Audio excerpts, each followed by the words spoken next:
Welcome to Literary License Podcast retrospective of Batman, the animated series, and the new adventures of Batman and Robin, where we explore 4 episodes from the classic 90s television show.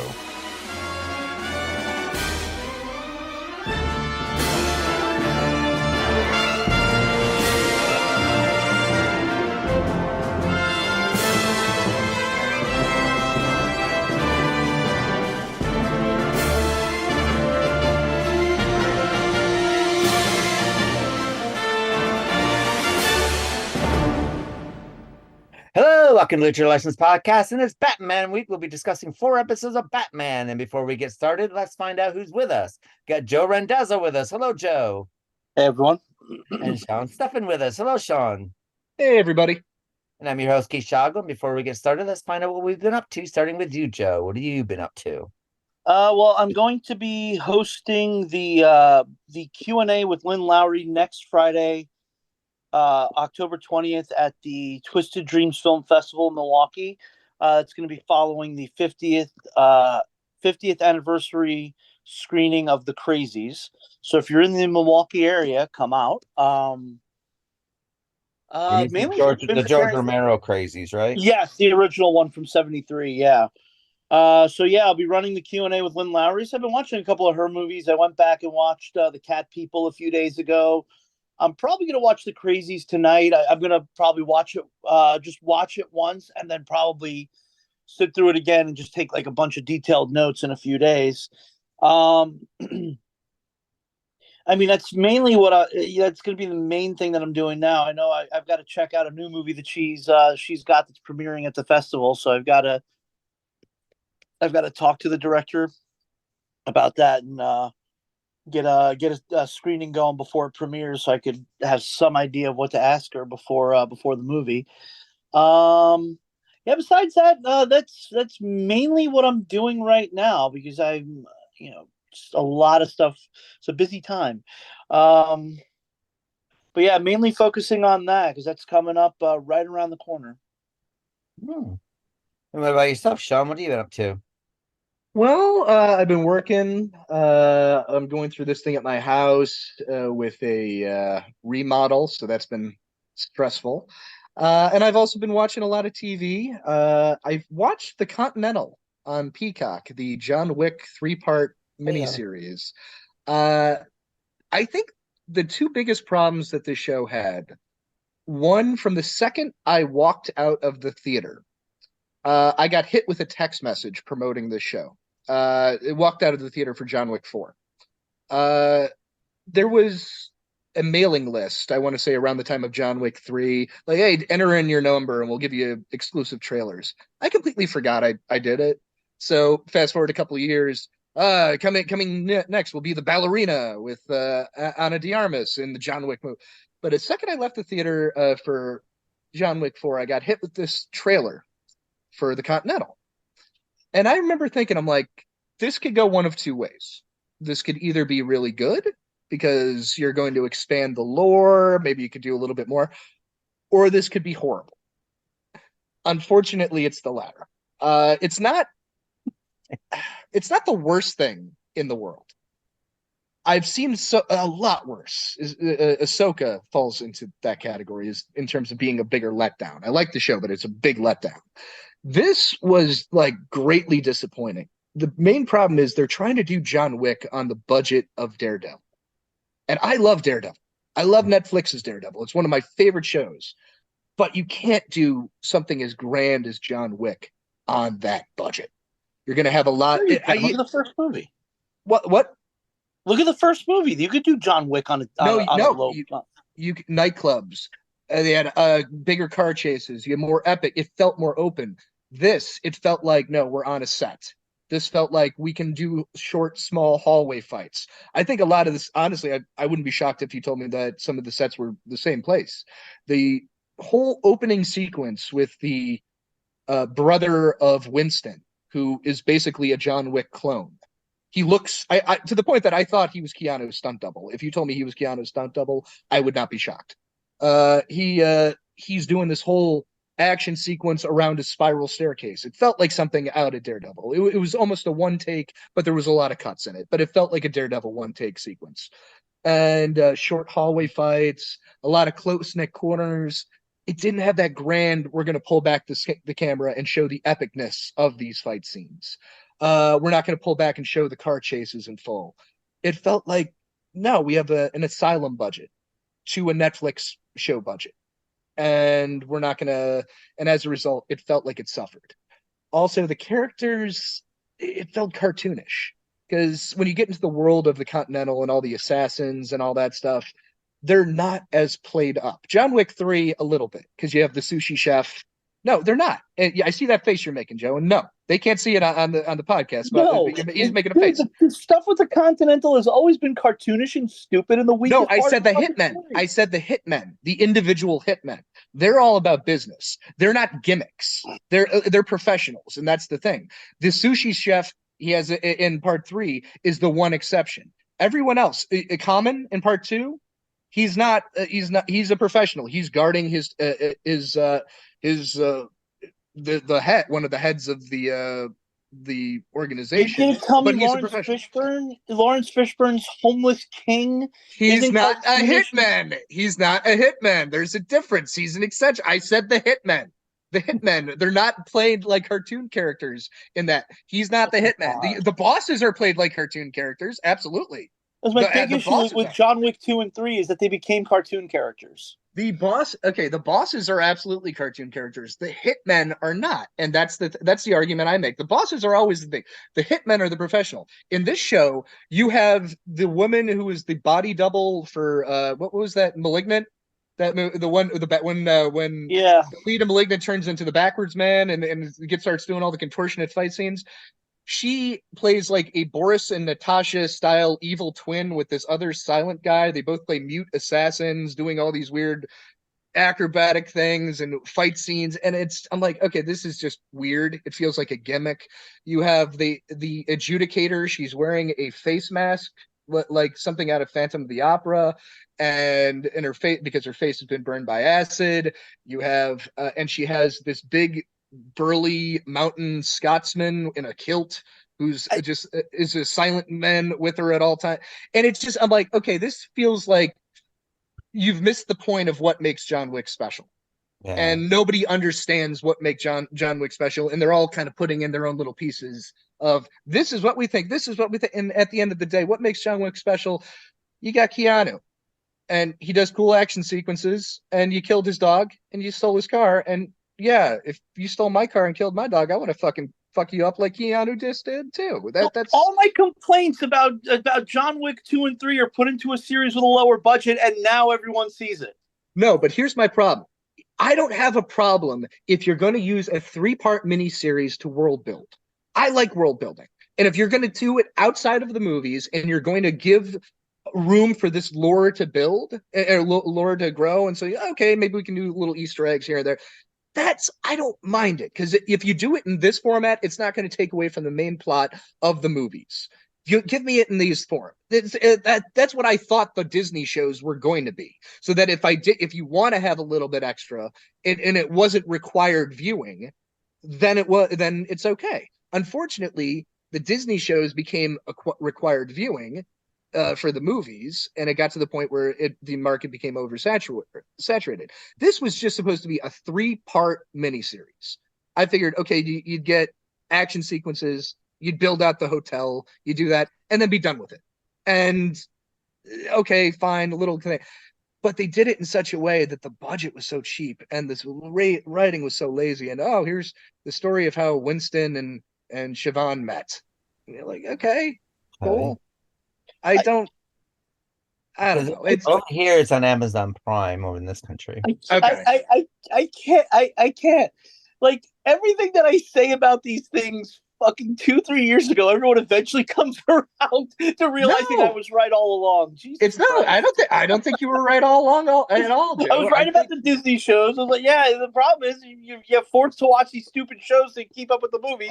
No, that's because they sold it on a lie. They sold it as, no, this could be a little extra. We don't have to be required. What they wanted, I think what Disney wanted is, you got to remember when they're pitching these shows and bringing these shows out, I think it's to get that Marvel money into their Disney Plus streaming channel. Isn't it? They had their initial idea. We were going to do some stuff, side stuff, and then Bob Chapek cranked up the volume to 11 and said, "No, more, multiple Star Wars, multiple Marvel, multiple everything, because people are watching it. We need to get more." To the point that the market became so oversaturated. I mean, And they just fired the entire. that way they'll have to get Disney Plus because they're Yeah. so invested in the Marvel because they're making so much money that they'll have to watch the series, which will give them more subscribers to this. And and they're going to have to watch these series in order to be able to enjoy the movies when they come out. That was, I think that was the That's the CEO problem. at the time's grand vision, and completely realizing, no, you're devaluing your overall product by Yeah. doing this. And we've gotten to a point now where I think they've realized it by firing everybody at the Daredevil team, and flat out saying, yeah, we're rebooting. That being said, what I've heard about the first episode that they keep talking about with certain characters from the old show maybe not sticking around, I worry. I think I'm like, maybe they'll do an about face on it. I don't think so. I think that certain characters' dates are already sealed. But I think that maybe they'll realize an actual writer's room and an actual showrunner with a multi-season Bible that they map out. Maybe that's the way to go. The traditional television, instead of just having a bunch of writers' room throwing people in a writers' room throwing stuff at a wall, seeing what sticks, and going with it. So yeah, basically all us out of touch old people were right. Yes, yes, Who pretty fucking knew? much. Well, I remember like when I was trying to get TV series off the ground and my agent, had to send stuff. I remember what you had to write was 5 episodes, have a Bible. They gave you the first, and you wrote out what the first season is, and then you had to write out what the scope of the second season was going to be, and you also had to write down a breakdown of all your characters and what they're. And I remember having to do. I still have all the stuff that used to get sent out. This was like back in the 90s. So yeah, and today it doesn't feel like things are that planned out anymore. No, God, no. Well, no, I mean It's kind of sad because if you look at it, series now are shorter. I mean, they're only like 8 to 13 episodes. I think 8 is the good sweet spot for a streaming series. I think 6 to 8, 6 maybe a little is not enough. Secret Invasion overstayed its welcome. That could have been an hour. That could have been an hour long thing. It didn't really need Yeah. 6 episodes. Yeah, But I think remember, 8 is the sweet spot. 8 is the good sweet spot, I think. I remember as much as I liked Jessica Jones, 12 By episode episodes 10, was just like, you by the you end were of it, it just became like, why are we doing this? halfway through 9, or it was either 9 or 10. You turned to me and said, "This doesn't need to happen. We reached our logical conclusion," and then you ranted for the next episode and a half about that. I remember. It's a bit like First, American Horror Story is really bad at that, where it's just like strong we have to beginning, hit and the then you weeks. have like Yeah, these 5 episodes in the middle where freaking go nowhere, and then it's like, Yeah, and that was my issue with Jessica Jones. Is I'm like, you have these like 3 or 4 episodes that literally go nowhere, where that 12th episode could have come like right after 8 or something, and it would have been fine. they But you finally needed to cracked have the all code. these Yeah, stupid side quests that added nothing. you finally cracked the code with Daredevil in season 3, in my opinion. I think they finally, because they had a couple. There was at least 3 episodes near the back half that were all in the course of one night, and they led into the other. So one was a backstory and a character. It ends. They're in a thing that goes into a story, which is that. So it kept it all connected in a way that I'm like, all right, this is at least still flowing. But by that point, it was already too late. They already canceled everything. Don't remember it was an audio commentary, and I remember talking to Lloyd Kaufman about it because it was some trauma movie, and I don't remember which one for the life of me. But I remember we were discussing the audio commentary on it because the director's like, "Oh, this is just a scene where characters are just going to blah blah blah because we have to get this movie up. We have to get this movie to 80 minutes." I'm like, "Well, then it doesn't need to fucking be there." It really doesn't. It doesn't. Every moment should matter in a movie. If every moment doesn't matter, then it doesn't need to be there. It's either got to push a character forward, give us a character trait, push the story forward, something along those lines. You can't just have people talking to fill pages. If you're gonna have characters blah blah blah blah blahing, as he puts it, at least make it so that, okay, this person's a smartass. Okay, this person's shy. This person's that establishes character trait. Establishing character. That's the thing. But but as you're doing character, but the thing is as you're developing character, the story still has to move forward. You can't. Absolutely. Let's have a pause. I think everything should be every moment should matter, every shot should matter, everything should mean something at the end of the day. And if Yeah. it doesn't, sometimes it gets cut out in post. Sometimes that happens, but I'd like to think while watching a movie, everything that is set up should lead somewhere. But you know, Infamously, the closing scene in Casablanca, right after Rick shoots Major Strasser, the original cut had it going. He shoots Major Strasser. Claude Rains' police run up. Major Strasser's been shot. Round up the usual suspects, and I forgot who it was, but somebody at the studio went, "The ending doesn't work." And when they took a look at it, they realized, okay, it really doesn't. And that's when they went back in and they cut in Bogart looking at Rains looking at the cops, and they're all looking at each other. And there's the pause in between of Major Strasser's been shot, round up the usual suspects. That's, that needed, when you put that three-way gaze in there, it helps, and it made the movie better. Like, everything needs to mean something. Everything has to have a reason to be there. Well, I And also it think that sickens me that the people making movies now don't realize that. well, I think what it is that there's this tunnel vision that happens in television shows, especially that if you're going to do a television show and you have, let's say, 4 or 5 characters, and even though they have to join up at whatever pinnacle they have to join up with, during the course of your season, all 5 of those characters have to have their own story going on and their own problems going on. Whether you're looking at The Boys, I think The Boys works because each one of those characters has their own storyline going on. And even though they have to pull together and fall apart and come together in a situation that works. Generation V looks like, for what I've seen so far, that looks like it's gone. But that's from the people of Supernatural anyway, and Buffy and X-Files kind of work that way as well. But then when you look at some of the other stuff, like WandaVision, for instance, that was just her story. yeah, 8 episodes of just her. And the thing is, you kind of need what's going on with her and what's going on with all her neighbors and what's going on with all them. So that way, when you got your payoff at the end, it pays off because it's like now you know where everybody is. But when you're kind of just putting everything, I'm finding a lot of TV shows now just focus on one character, and all the sub-supporting characters are on that ride with that one character instead that they're all on their own rides, and they're not just passengers in the same car. that was my problem with Boardwalk Empire. After a while, the main character is Nucky Thompson, but throughout the course of the show, I cared more about Richard Harrow. I cared more about Chalky White. I cared more about all the side characters on the show, and to the point that once they all got killed off, and all I was left with was Nucky, I turned off the show, and I didn't bother watching the final season because he took all the life out of it. Yeah, and every character that's in something has to have their own story arc. Yeah.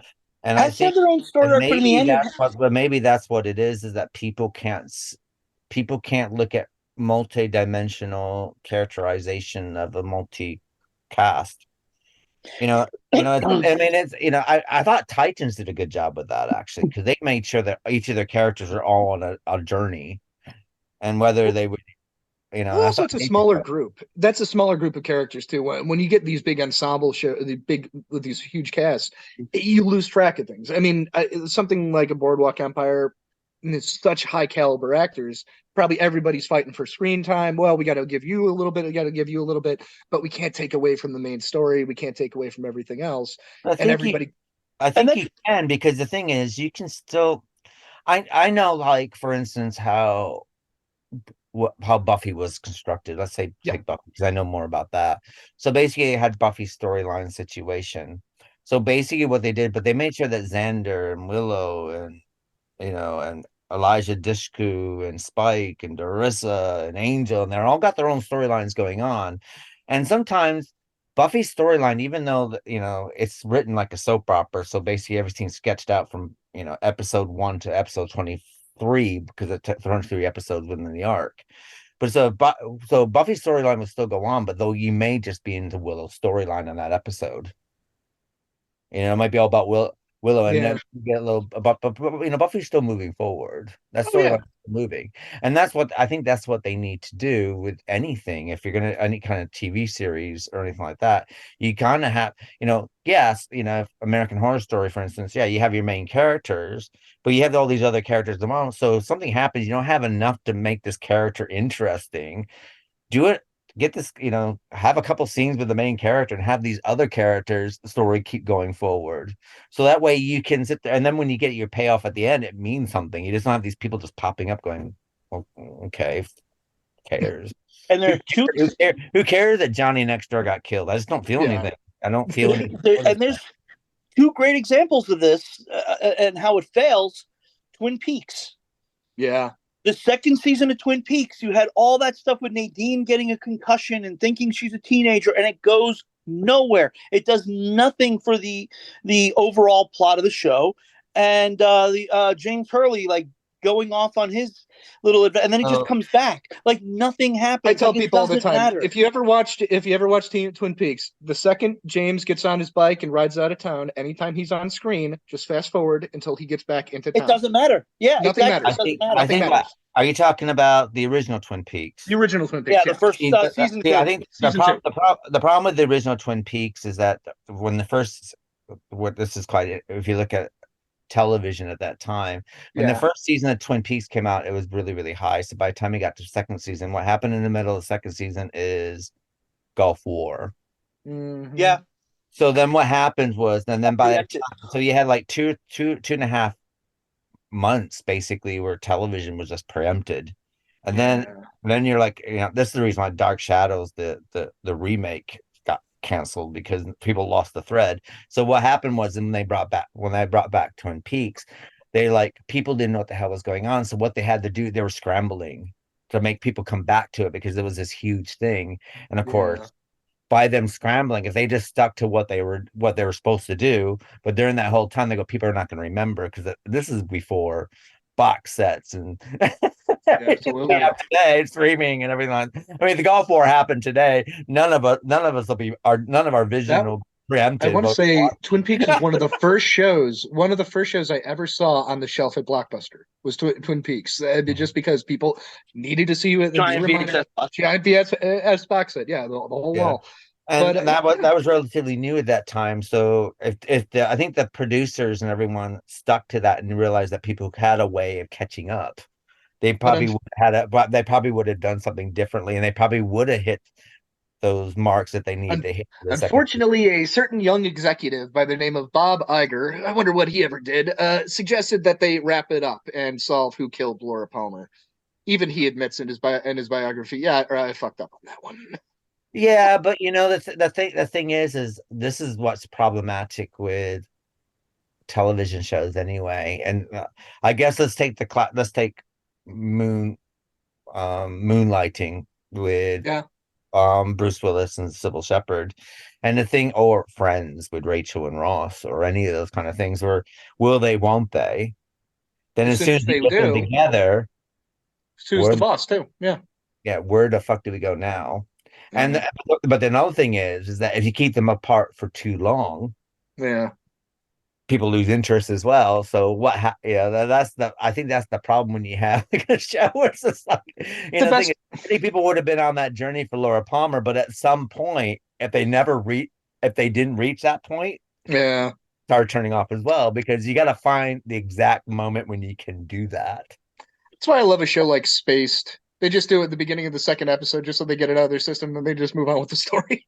Yeah, brilliant. The other example of this is Halloween Ends.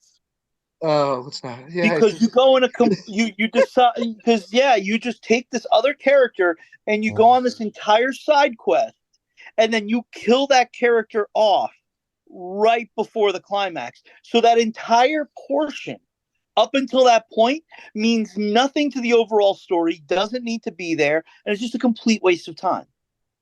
See, I'm kind of wondering if this has to do with computer gaming. I absolutely do. A lot of it is the way video game story. A lot of feels like fetch quests. A lot of feels like side quests.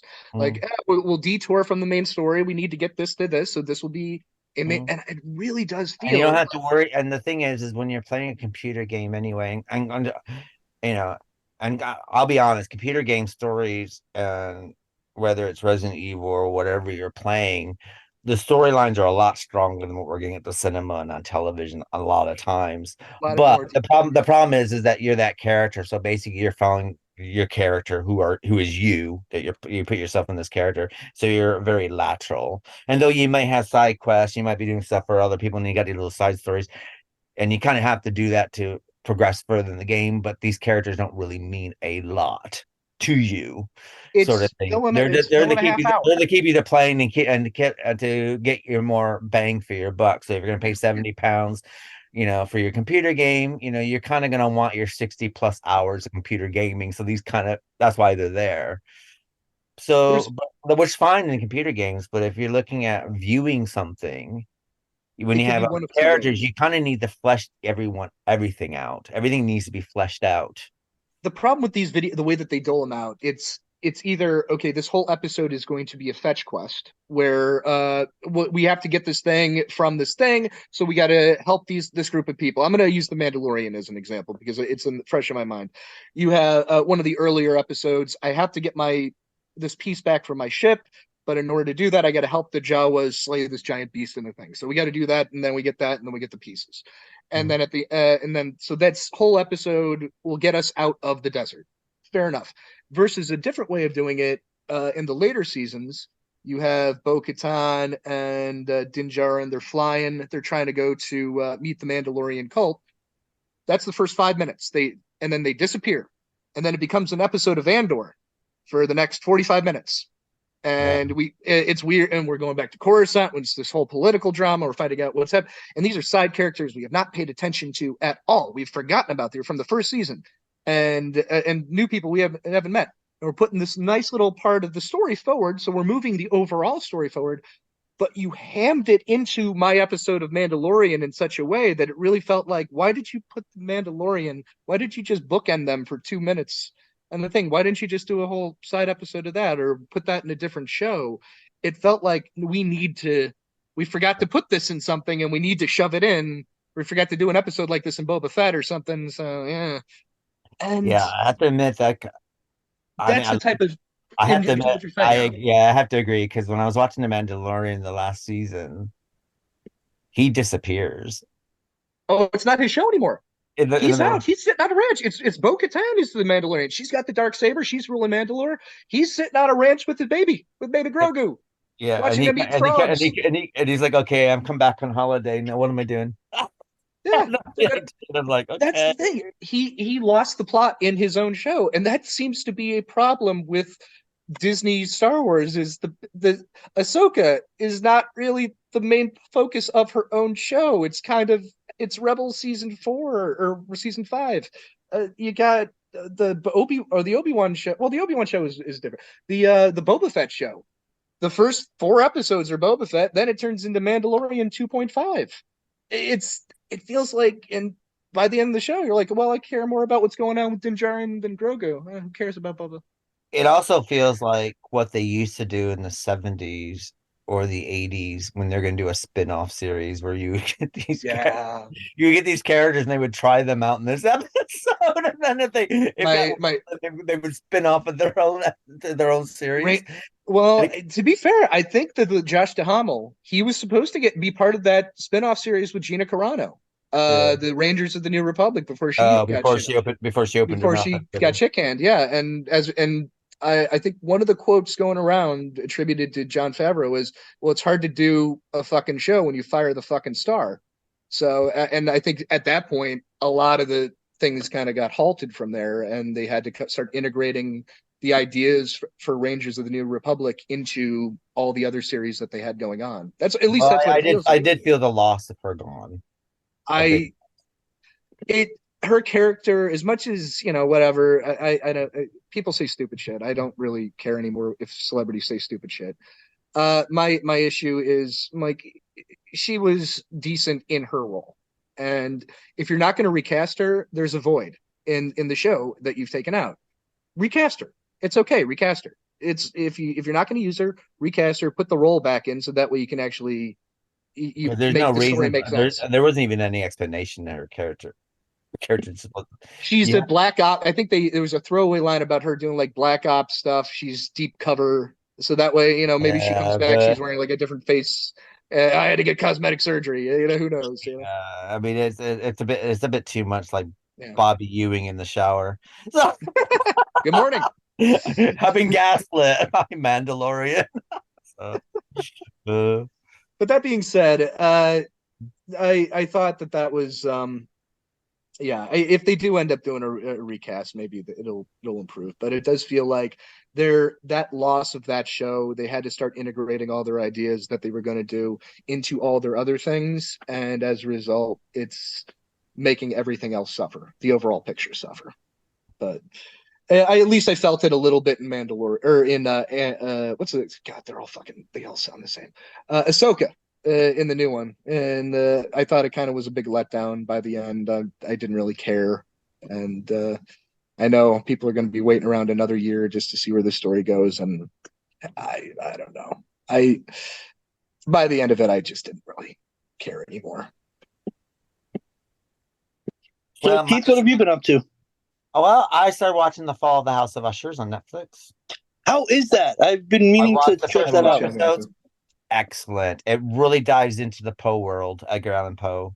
That's what I had read in the review, is that it doesn't really just focus on the House of Usher, kind of breaks away into other stuff.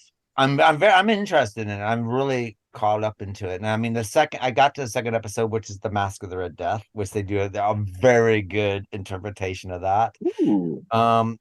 Tonight, when I continue watching the third episode, Murder of the Rue Morgue.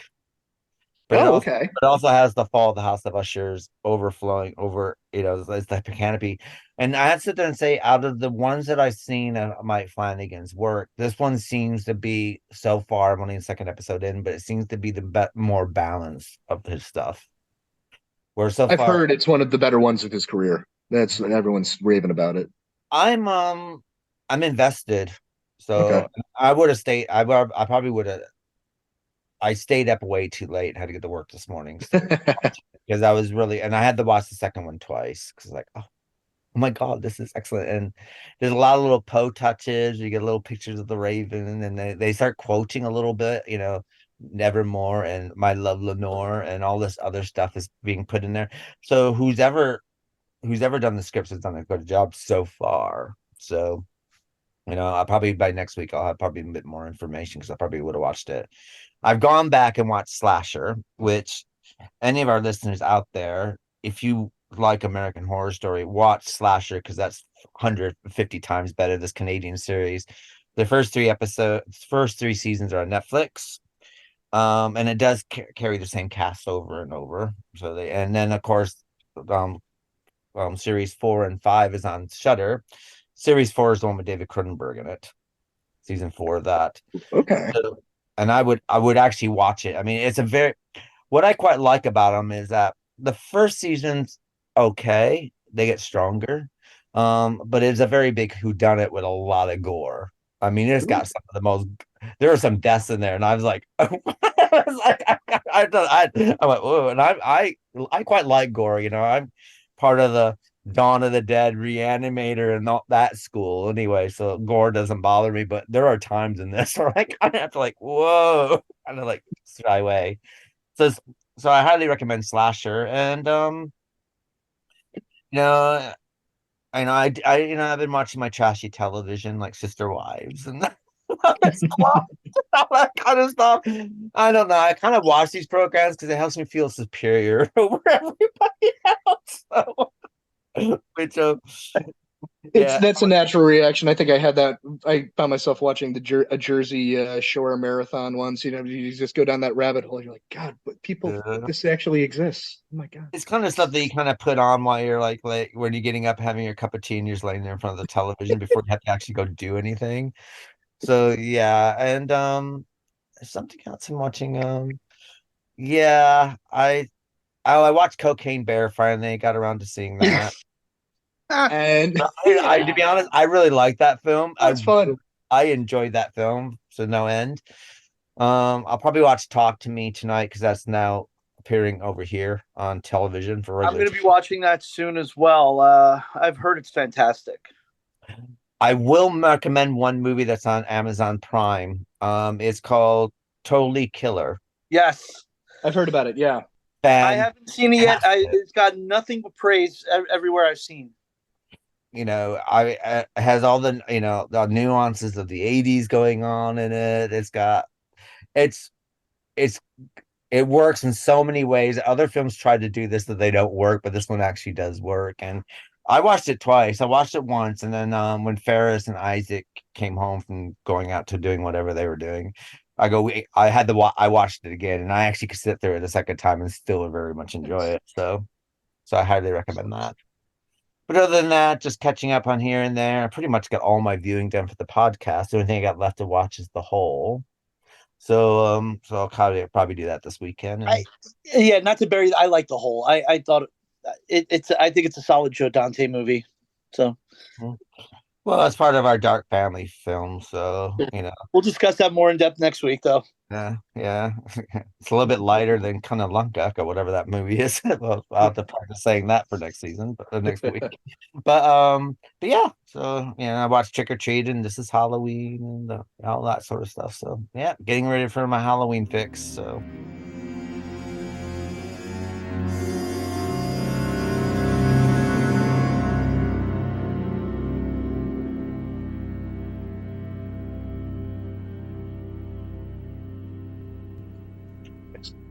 Well, that brings us to Batman the Animated Series. And our first episode for Batman is Paging the Crime Doctor, when Dr. Matthew Thorne, a formerly respectable surgeon who lost his license after sheltering his brother Rupert Thorne from the police and once a friend of Dr. Thomas Wayne and Leslie Tompkins, is reduced to acting as a mob doctor.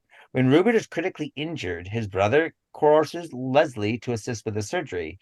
But the recovering mob boss wants no witnesses, and Matthew is forced to decide where his real loyalties lie.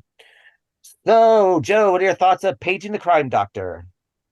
I actually really like this one. It takes the what I've complained about in the past of being just a random mob boss, and actually gave us a story that works. Not that Rupert Thorne's been one of the crime bosses that's actually been reoccurring, though, so I have no problem with it. I really like the whole family dynamic with them all growing up together and everything, that the connections to Thomas Wayne when he was first starting out. So really overall really like this one. Love John Vernon as Rupert Thorne. I love his voice acting in these. Was this the one that also had no, that was later on. That had Michael York. That was later. Yeah. Yeah, they start to kind of get jumbled together because we watch them all over the course of like a day. But no, I really liked this one. I kind of liked. I wonder if it was title wise a reference to the Crime Doctor movie series from Columbia in the 40s. I don't know, from Columbia Pictures. But no, this was wait, I'm trying to remember what else happens in this. This is the one that had the sister also, or no, who was she to Thomas Wayne? She was a friend of Thomas Wayne, but she was the ex-wife of the doctor. Yes. Am I right here? Yeah. I think so. Yeah. Yeah, this one had the ex-wife of the doctor, and it had those like wacky scenes where she's almost dying. And I remember at one point Batman catches her and just places her on a ledge, and like she's now out of danger by putting this frail old woman on a ledge, and then just kind of Hang here, I'll be back in a minute. Yes. Yeah. You took her from hanging on a rooftop, just putting her on a ledge, and you just kind of swing away like she's at all out of danger when you could have like lowered and put her on the ground. This is another one of those weird scenes where like the doctor and his ex-wife are running away from these hoods, and they're like 3 feet away shooting at them and somehow miss every bullet. It's not his ex-wife. It's Leslie Tompkins. Leslie Tompkins. Yeah, it's Leslie. Okay, she's not his ex-wife. No, it's not his ex-wife. No, Leslie Thomas and excuse me, Matthew were known as the Three Musketeers in medical Yeah, school. and Bruce's That's what it father. was. Okay, it wasn't his ex-wife. They were. Yeah, them and Thomas Wayne were all like the prodigal doctors. Like they were the top of the top. Yeah, they hung around together and got up to mischief. And So I really like this because I like the way that they are fleshing out and we're learning more about, as Bruce is finding out about his father, he's finding out a bit more, and we're finding out, and it's expanding on this world. And that's what I quite liked. It's actually. Um, Yeah, go ahead. and I like that basically, there's a connection with Wayne and Thorne as well. And I like Leslie Tompkins anyway. Anytime she comes back, it's always quite endearing and it's quite yeah, interesting, and it adds that, it's a recurring character that keeps appearing, and it's kind of like the moral compass of Bruce Wayne. So we have that, but then also saying that there's actually a connection with the Thorn, the whole, who's basically who he's fighting all the time, and that there is a connection with the Waynes and the Thorns, and that basically is, as Wayne, as basic as Wayne from my interpretation, as Wayne is building his fortunes, Thorne is building his mobland at the same yeah. time. So here we are, these two pinnacles, we got the mob and, Wayne or Batman now, because, he pretty much taken his father's money and taken the torch to crime fighting. So you kind of got these people who've grown up in different ways, but at the same time, they started out together. Started out together, and in the case of Matthew, I mean, he's basically being uh, held not as a prisoner, but being held at the whim of his brother.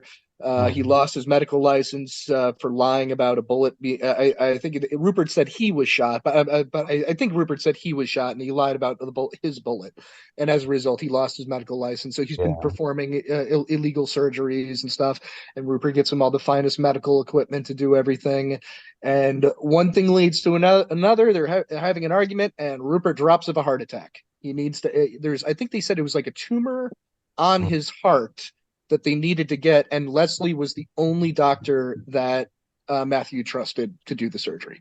So, because he didn't want to go to a hospital for fear of retaliation from his enemies, he didn't want to be put under because too many people would take him out. It's a solid story, and I do think it's sad.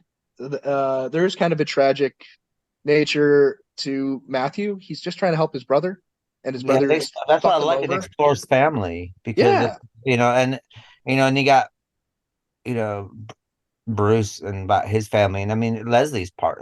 Leslie's like his surrogate mother, really. yeah. At this point, yeah, You know, Leslie and Alfred are his surrogate parents. and then you got the brother who's taken the fall and lost his medical license, who then for his brother, who ends up basically being a servant and gratitude and solitude to his brother, which creates its own kind of dichotomy in its own way.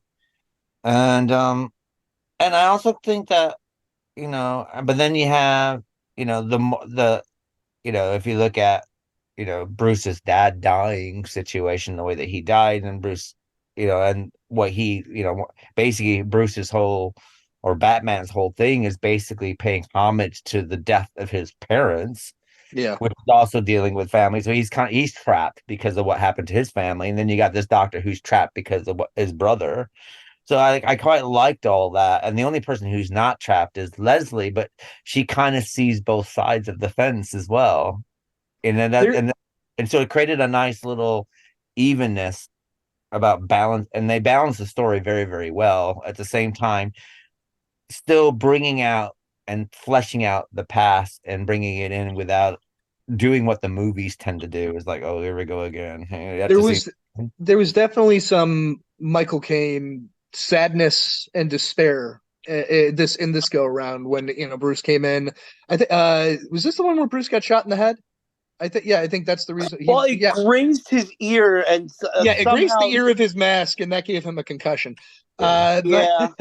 But yeah, it dealt with. He had post concussion syndrome. He was dealing with the effects of a concussion, and for once, you're in a situation where Batman isn't doing so well. He's getting the crap kicked out of him by some henchmen, and there's actual justification for it. He's that weird fisherman looking dude. Wait, is it this one? I think the fisherman was this one, yeah. Because the next one is the magician. Yeah. Yeah, it is this one. Okay, yeah. So, no, I thought this. I quite liked this actually. To be honest, I was expecting to maybe be a bit bored with this, but when I started watching it, I was like, I got really into it. So I was quite like, Same here because like I said, like there's so many Mob Boss of the Week episodes that this one actually works for once. A new twist on a familiar face, and it has a sweet ending with hey, I'll help you with any legal trouble that you need. Just tell me about my dad. I just want to know about my father. That's such a sweet way to end the episode. And anytime you can see Marlon Brando in cartoon form is always good. When they couldn't afford Brando would have asked for so much and been so difficult.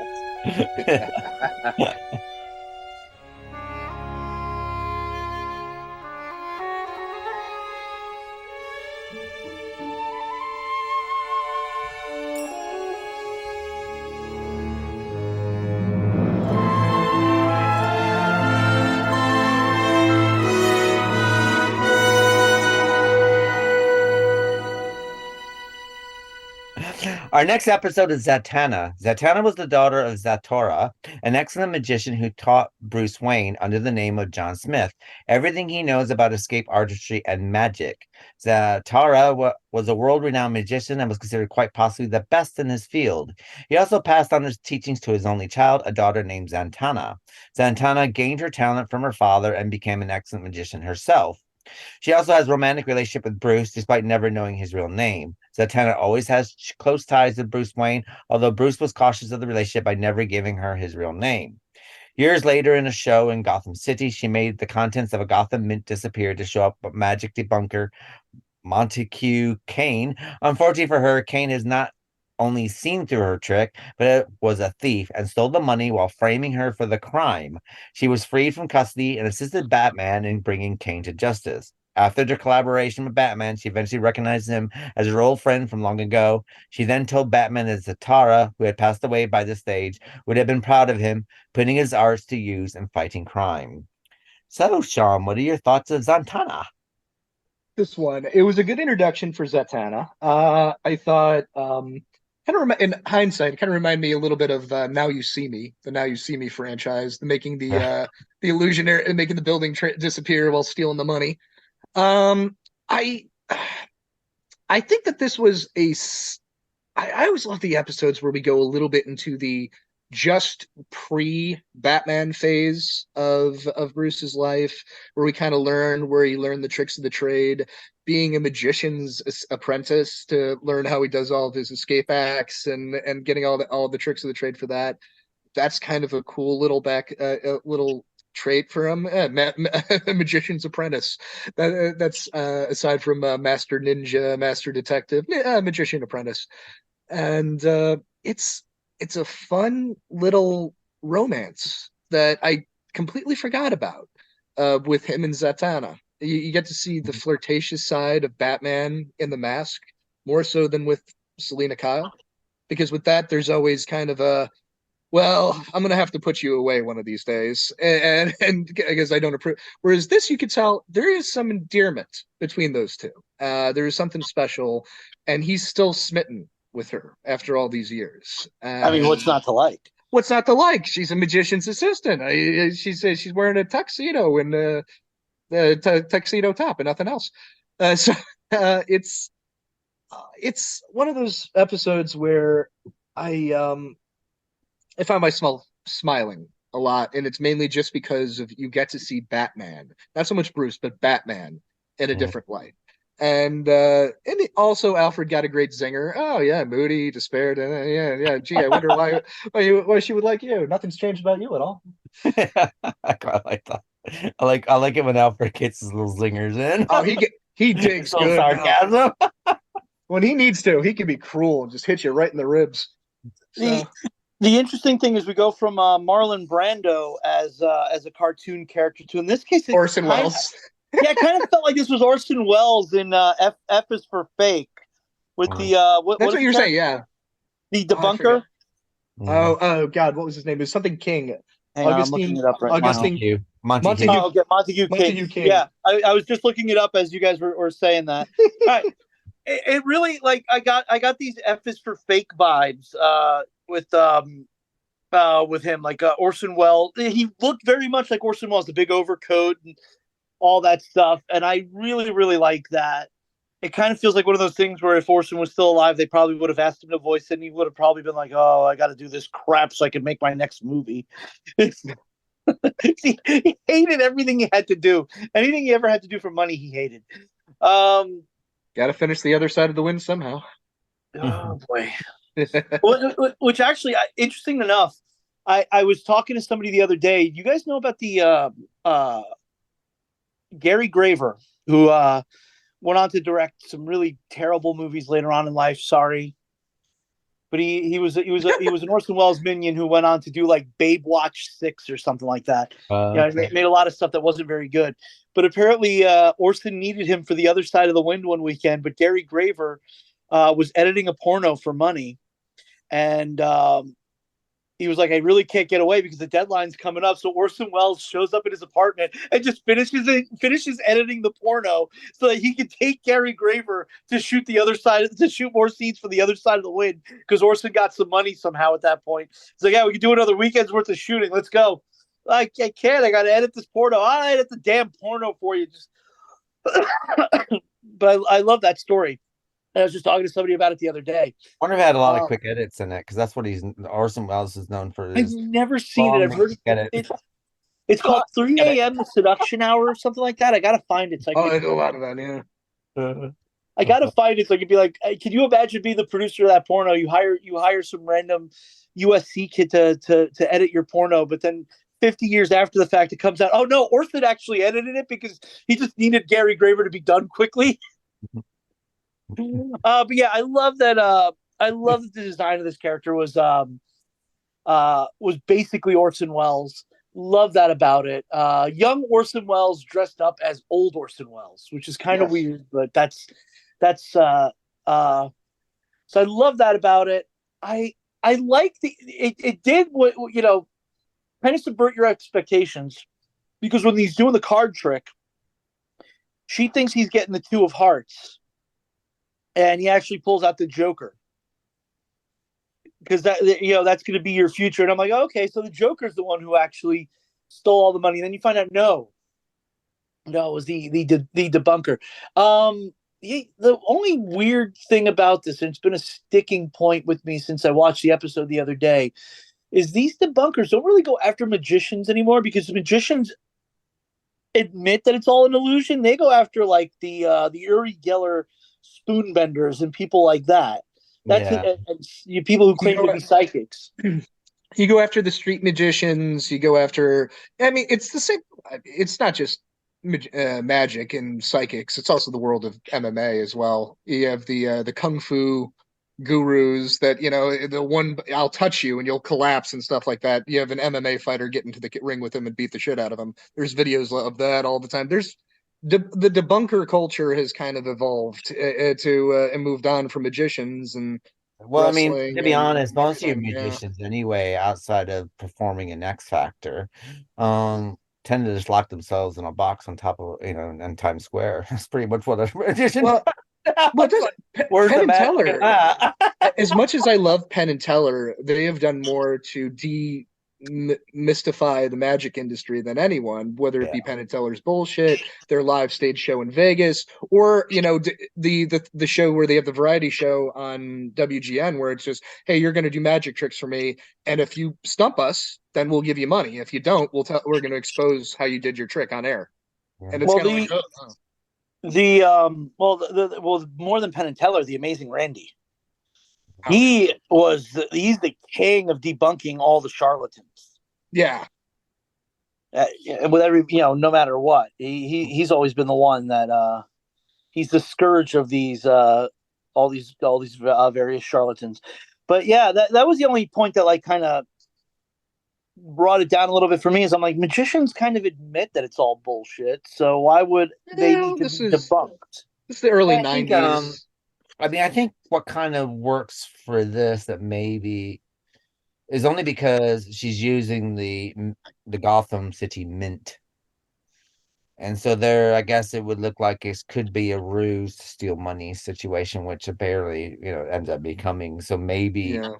so I think that's kind of what saves the story, only because if she, I'll sit there and say that she's gonna disappear something else, the Yeah. story could have fallen probably slightly flat a little bit. Yeah. I mean, I have to sit there and say that there are quite a lot of things that I noticed. I liked, where he goes, she goes, I want, write me sometime. And you never did. And he kind of you do that thing with your friends situations like, well, I got busy in life. She said, I got busy in life, don't worry about it situation. But she also sits there and says she gives him a validation from a father figure, which I quite like, that dad would have been proud of you. And Absolutely. I think I get from and what I got from the episode from the very beginning is that he kind of looked up to her father as a father figure. So with him getting validation from her about what her father be proud, it also gave him validation that as a father figure is proud of him. And I know that he's got Alfred there, but I mean, I think what we need to remember about Alfred is Alfred's employed by him and Yeah. Alfred's Yeah. paid by him. So to have someone to just have validation, I think, and I kind of think that makes this episode a little bit special, and it gives it kind of that little heart, that little twist that it needs to sit Yeah. there and give him and help, but it also helps bring. That's what's quite interesting about these episodes actually, is that we're bringing out the mythos of Bruce Wayne and Batman and bringing out their storylines a little bit. And I quite like the way that they're able to still expand. You still get a really good episode, but at the same time, they're still expanding this and getting so you can get to know more and backstorying, and I think that works really well in this episode. And this is another one I thought was going to be a bit naff. I And thought this is enough. Yeah. and I like how they he reveals who he is, but she doesn't know he's Bruce Wayne. Because when he was training under her father, he went by John Smith. And even she knew it was an alias. She's like, okay, John Smith, you're leaving now to go to Japan. But he slips and calls her the only name, Zani or whatever it was, Zana. Zana. and Zana. that's what I like. And that's when she had an idea that I kind of know you. I don't know why, but I kind of know you. But then when she says that, it all comes in, and I quite like that he had a nickname for her. That obviously they're a lot. Well, it actually shows that someone's got a nickname for each other. That means that they're a lot closer than what you anticipated, and it kind of cements the story even more to have that. I know, yeah. He's also smarter than all of Gotham City. Because she knows who he is. It's like, hey, I got a feeling I know you. Nobody else ever gets that with Batman. Even the people who know Bruce Wayne are never like, hey, you seem kind of familiar. You seem like somebody I know. You sound exactly like Bruce Wayne. But you know what I think? I think the reason why I think I mean, I am a huge fan of Batman, but I think the reason why that works for Batman is because Bruce Wayne doesn't get close to anyone. No. Yeah. He doesn't have a close relationship to anyone. And when you see Bruce Wayne appearing in public, he doesn't have any close friends whatsoever. He doesn't have anyone that knows him. He has lots of business acquaintances, but the ones who do know him he's also Batman. Like Lucius Fox knows he's Batman.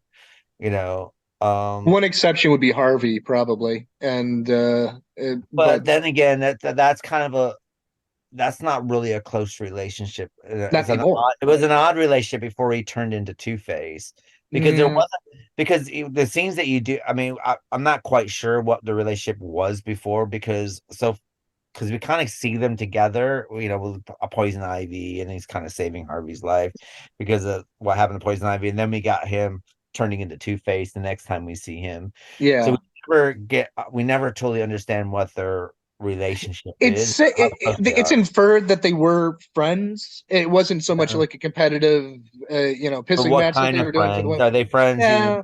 hung out on the weekends and did stuff, or are they just people who kind of saw each other and gave each other a nod and it's like, oh, you have a I'll give you drink? you're trying to clean up the city, so I'll donate to your campaign, a smile handshake type of relationship. Most Yeah. likely. So Yeah. you're never quite sure. So there's never that closeness. But with Zatana and with Leslie Tompkins, from the previous episodes, we realize that there is a close relationship. Or he had a close relationship, and there Yeah. was tenderness, and there was a connection, a human connection that went beyond what he normally has. Yeah. So I think that why the a lot of reason people don't realize that Bruce Wayne is because I don't think Bruce Wayne, he's kind of what you see on, you can follow someone. To me, Bruce Wayne always represents someone that you would follow on Twitter, and you think that you know him because you see him all the time, but you don't really know who that person is, really. You just know Yeah. who the image is and who he is. But no one's ever you don't have a deep conversation with him. And if you do see him out in public, he shakes hands, says nice to meet you, and you talk about the weather and he moves forward. And that's probably the reason why, unlike, let's say, Clark Kent, which my problem with Clark Kent is that he does have human connections with everyone he's around. You Yeah. know, he does hang around with Lois Lane. He's hanging around with Jimmy, Jimmy Olsen. Yeah. Jimmy Yeah. Olsen, and so you got Clark Kent, hanging around these people and actually working closely with these people. So, and it actually it doesn't help that basically he just takes off a pair of glasses and no one can recognize him. Although hanging out with Shanta and her kids, her littlest one doesn't recognize Sean unless he's wearing a hat. So maybe there True. is there is something to Last that. time I saw her, I'm like, hey, got it back. And then I put on my hat. Oh, hey, Sean. I'm like, yeah. Yeah. So Sean is a hat. Sean has the hat. That's what you know. No, Sean is a hat. Oh, I am a hat. I You just are am. a hat. I have It's a become the backwards hat. hat. That's how she recognizes you. Sean's comes in the land of Lidsville. I love it. But yeah, so I guess when I look at Batman, and that's probably the reason why I never question that. That same thing that I always had that problem with Wonder Woman as well, because you had Steve, can't remember Steve's last name, but she's working as Diana Prince and she's hanging around Steve and all this other stuff, and of course then she turns into Wonder Woman, and you're kind of thinking, well, Steve has such a close personal relationship with Diana that you would think that he would recognize when she became Wonder Woman, that kind of thing. Where I think for me, the reason why Batman always worked with me, because he doesn't have close relationships with anyone. Even the women he dates, even with the women he dates, they're at an arm's length. He always keeps everyone at a very much arm's length. Well, his associations with women seem to be more along the lines of, I need arm candy for this event. Hey, she's hot. Let's get her. Yeah. Yeah. I mean, he does end up having children later on, but I think that they're like one night stands that kind of, they got pregnant and had children. Because isn't it Tim Drake, his child? Is it? Is he his child? No, Batman. Damien's. Damian Wayne. Okay. Damien is the child. Tim Drake was Beyond Batman Beyond. Isn't there some kind of connection? There might be some kind of connection. I want to say, wasn't Tim turned into the Joker in Batman? No, wait, no, that's sequel. Oh God, I have to go. It's been forever since I've seen Batman or Return of the Joker.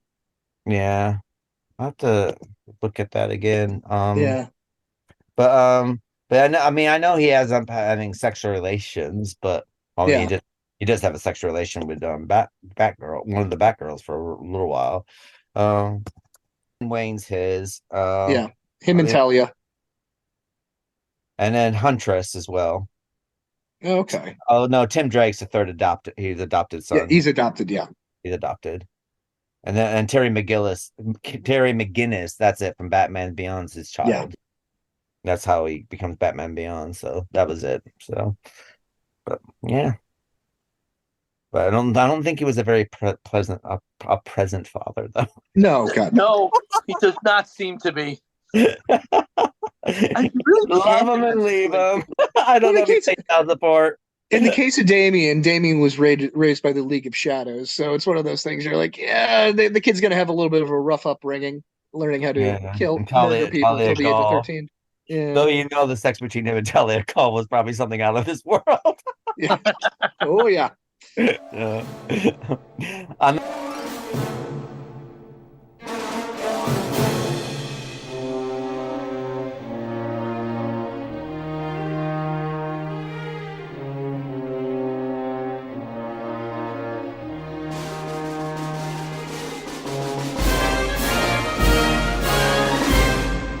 That note, this brings us to the mechanic. Thanks to a freak accident during a high-speed chase, the Batmobile is virtually demolished. After Batman takes the car to his personal mechanic, Earl Cooper, the Penguin makes his move and tampers with the Batmobile, putting it under his control. So, Joe, what are your thoughts of the mechanic? This was the goofiest one of the four to me because you have this yeah, the bat. You start out with the whole thing with the Batmobile, and it gets damaged, and this character, what was his name again? Earl Cooper? The Earl mechanic. Cooper. Earl Cooper. Is that who? Did they combine him with Lucius Fox for the Nolan movies? No, Lucy. I mean, No, Lucius exists in this universe. Lucius, He He's does the yeah, tech exist he in guy. does this universe, this. yeah, but it seems like they combined him with Lucius for the Nolan I movies. think it's because of the Batmobile, because what we have Lucius Fox in the Batman Chris Nolan films is basically gives him the Batmobile because it's a surplus car for the military and Wayne Enterprises. So it's Yeah, basically this is a prototype. Here, what we got is that through different courses of events, um, Earl Cooper kind of saves Batman or aids Batman, and Batman aids him. And so Batman hires him to build him a car. And while he's building the car, he sets him up with a business. Yeah, and he helps him get on Yeah. his feet after he basically loses everything by being honest. Yeah. yeah. This So this car company is gonna this car that I built. It's got a lot of flaws. It's gonna kill people. Yeah, but we won't be on the hook for it. mhm. Well, actually, yeah, that sounds accurate now. After thinking about Fight Club, I'm like, no, that is. But what I thought worked with this is that first of all, we got the back history of the Batmobile and how the Batmobile works and how they put it together. And I Yeah, thought that was quite clever in this kind of thing. Plus, we also got an idea that Batman is a very, very decent guy. yeah. You know, Bruce and this shows that he is a decent person that basically, if you do the right thing, and though it may ruin your life, he will do whatever he can to help you move forward and start your new life. You know, without giving you without making it seem like he's giving you a handout, Yeah. which is It, quite it, important to make, that, yeah, I guess he could have thrown money at him, but it's like, okay, you build me the Batmobile, but then he set him up with a business that's all his because of this. And I thought that's quite a nice thing because, if you're going to help someone, it's quite important that you can help someone, but at the same time, you have to be very careful on how you help someone Yeah, because he you need wasn't that you got to make careful. sure that they feel like they're also helping themselves and are moving forward without relying on you. And I thought that was quite a nice little message tied in with this. Okay, yeah, I know we can't always, we don't have the money to sit there and set someone up for a business, but the idea is there. Well, there is a major issue with this because you set up a business for him, an underground hidden garage specifically for the Batmobile, Mhm. and to steal a line from a very famous Christmas song, the Batmobile lost its wheel, and Mhm. unfortunately the Penguin got away, and Yeah. so he took his car to the underground garage, and they never had a contingency plan for ordering spare parts. Yeah. I recall the scene in Batman Begins where they go out of their way. Well, we ordered the cowl, we ordered the ears, we ordered this from all these different we used all these different dummy corporations, so we don't have to worry about it. And well, at least we'll have spare parts. Mm. This is one of those things where you have all these things, all these different. You're going to have one guy order one part or all these parts at once. It's at one place, and as a result, it became very easy to track. And But we also get the tie-on at the end where it's like we're gonna make all these dummy companies, and so yes, therefore, they learned their lesson by the Yeah. end of the episode. They I learned. like that. I was like, Yeah, They- this one, they- this one, like I said at the end of the episode, I turned to Sean. I was like, "That one was just goofy." That Oh yeah. one just, Well, the weirdness with Batman and Robin and the chase, there was more playful. I think like the guy pulling out the gun, starting shooting machine gun. Bravo, is he kidding? Who's this kid? This guy is he new in town? What's he doing here?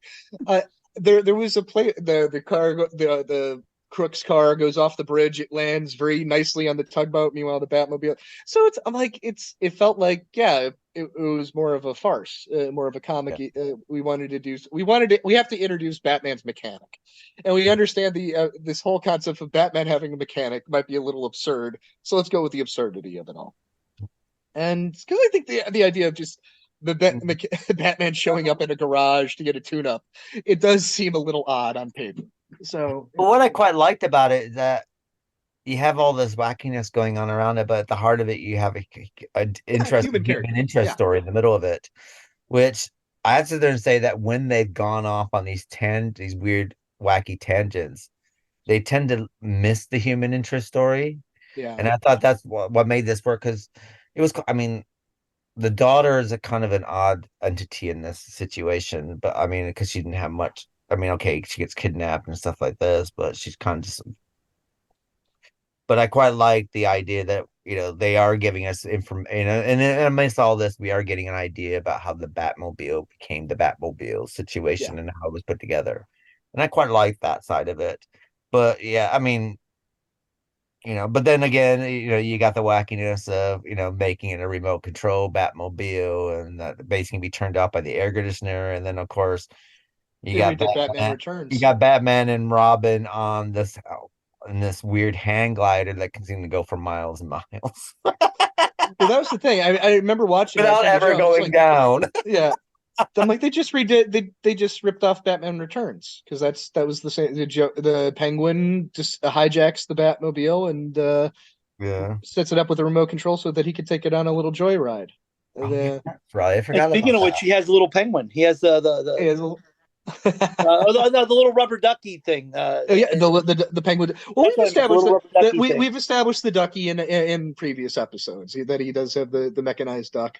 But that is so cool that the little callbacks to Yeah. I guess this would be around the same time it came out in theaters. So I could Yeah. be mistaken. So the little callbacks to what's going on with that, it's No. intentional or not. Batman Returns. And I have to say, this 92. penguin looks a lot like Danny DeVito's penguin. It does. It looks more and more like DeVito's Penguin. More, I mean, the newer Keith, you mentioned you were playing Gotham Knights, and the Penguin that they're going with in that, it seems like it's adopted more of the Colin Farrell Penguin voice, the Al Capone Scarface style thing, with the more gruff New Yorker. Well, he's kind of like a little bit like that in Arkham accent. Knights as well, though. Well, it was more Cockney. He had it was Nolan North doing the Cockney accent. Oh yeah, that's right. He was in that. So it's now it seems like the new generation. We're gonna move since everybody Colin. Hey, what are you doing over here? Hey, stop! That's what everybody knows the Penguin has now. Yeah. But might as well switch up to the Al Capone voice. I like the ending when he's making the license plates, though. I thought that was quite funny. That was a nice touch. He's back polishing the plates, and it never ends. And then he sees the I bat for you, or bat for one bat for you. Which sometimes I thought maybe I bat for you, maybe because you just mentioned the Tim Burton Batman. That might have been a nod to Prince. I would die for you. That could be. That could be. So,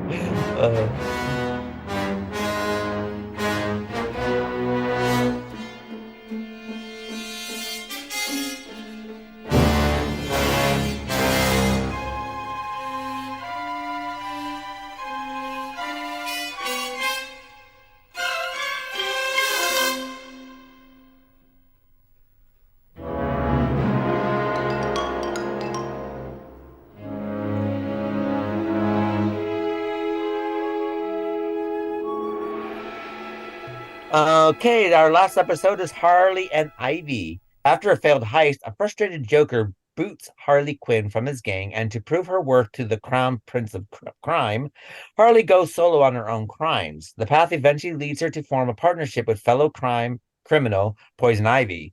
The success of Harley and Ivy as the new queens of crime doesn't go unnoticed by the Joker or Batman, both of whom set to stop the amazing duel for their own personal reasons. Little do they know, no man can stop Harley and Ivy. So, Sean, what's your thoughts of Harvey and Ivy? And then they fell in love. No, this is my I think this might be my favorite of the four, just because the historical significance of this episode. I went back, I watched it again right before going on air with the commentary track, and all the creators were pretty much like they had never thought about teaming these two together. They went, "Hey, what do you think about the girls on the run style episode with Ivy and Harley?" "Yeah, sure, do it." And they wrote the piece, and then around the same time, a little film called Thelma and Louise hit big, and they did. Writers had not seen it. The writer of the episode had not seen it before, and then afterwards, after it was in post, they realized, oh, there's a lot of similarities here with them being on the run. I didn't even think of Thelma and Louise. I was thinking like the old Russ Myers Girls with Guns style. Faster, faster, pussycat, kill, kill. Yeah, that's where my brain went. And it's a lot of fun to see what a lot of they took and would eventually use in Birds of Prey down the line, and just the Joker is the worst boyfriend in the world. They're on the run. Harley's a getaway driver, and she accidentally hands him the wrong gun. Accidentally hands him the extended bang gun instead of the an actual gun. And as a result, even though they get away, they manage to escape the bat, which rarely happens. Even though they get away, because she was smart enough to use the fake bumper thing. Yeah, she's the reason they got away. Car, yeah. She's the intelligent one of the group. But because he was embarrassed, he throws her out, and she says, "You know what? Screw it. I'm gone this time, and I'm gone for real." And she wants to steal the famed Harley Quinn diamond for $3 million diamond. And at the same time, so does Poison Ivy. And through a collection of failures, they end up together, and they go on this awesome Thelma and Louise style heist, string of heists that only makes the Joker jealous and long for her more. But at the same time, and which in modern cinema would be good for her, she's moved on. But because this is set in the early 90s, well, I miss Mr. J, and I miss my pudding. I miss my pudding. And I just, son of a bitch, move on, girl. Well, you're so much better than him. You know, I hate to say this, but without say it, what the hell? There are a lot of women like that. Oh, I'm not saying there aren't. I'm not saying there aren't. I know many of them. I'm not saying it that people. And what I think what makes this work is that you have the ultra feminist of Poison Ivy's a feminist all the way through, and then you have this codependent person who says she's a feminist, but in a way that she's a feminist who's very codependent on this man situation. Yeah. And I love the way that they played that against each other. But at the same time, there's a lot of flirting going on between these two at the same time. So you're kind of wondering, like, there's a lot of undertones. There's they're never wearing pants when they're at home. The commentary track, I couldn't help but notice when they first show up. Oh, I love them in the man shirts. I'm like, that's one of the things. I forget who said it was Bruce Tam or Paul Dini, but they're like, I love the visual of them in the man shirts, and it's just like, okay. It kind of foreshadows what would happen 20 to 30 years later. That's the thing. There's a lot of subtlety under the surface that if you are a young lady who's questioning your sexuality, you might read a lot more subtext into it than they probably get on a Saturday morning, and it's a fascinating watch. I really love their relationship. Adrienne Barbeau plays who plays Ivy. No, Adrienne Barbeau plays Catwoman. Okay, but God, it sounded like your voice. But Ivy, whoever's playing her, you could tell that there's a lot more subtlety, or a lot more sexual tones in her voice, the way she talks to Ivy. But you're better than that, trying to get her out of there. The closeness of the way they're drawn. I don't know if it's intentional. It could. I don't think it was for a Saturday morning, but you could read it as such in hindsight.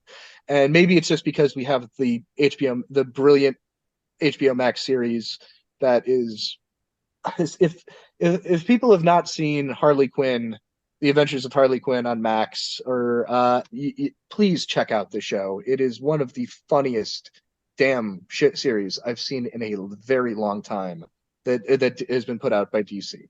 Highly recommend it.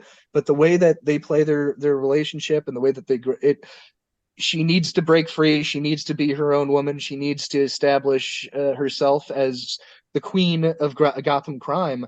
She gets that in this episode, and even that by the end, she has to go back to Mr. J. She wants to go back to Mr. J, and I don't know. The whole time I want you to break free, girl. You deserve so much better. She's the voice of Poison Ivy's Diane Pershing. Oh, it's Diane. Okay. And she's mainly known for the New Adventures of Mighty Mouse and Heckle and Jekyll, the New Adventures of Flash Gordon.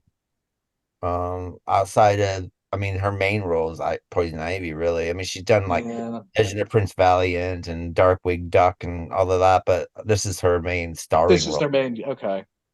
So, yeah, looking through her thing. I mean, though she does a lot of voice acting for computer games like Fallout New Okay. Las Vegas and things like that. So, but yeah, she's a find. But they make their mark on the scene by robbing the men's only club meeting, and they embarrass them, and then from there it's just them going on a spree of crime. The visual of the Joker and a wife beater and boxer shorts, not able to find his pants and socks, is something that I didn't know I needed, but now that I have it, I can't remove it from my mind. It's one of those things that you never see the Joker like that. Oh, that vulnerable. Harley, where are my socks? The only boss, you can. the only thing that I could say negative about this is that later on we're gonna get a Poison Ivy origin story about how that happened, how she became that. And I kind of wish we had that before this episode. Okay. Yeah, I see that.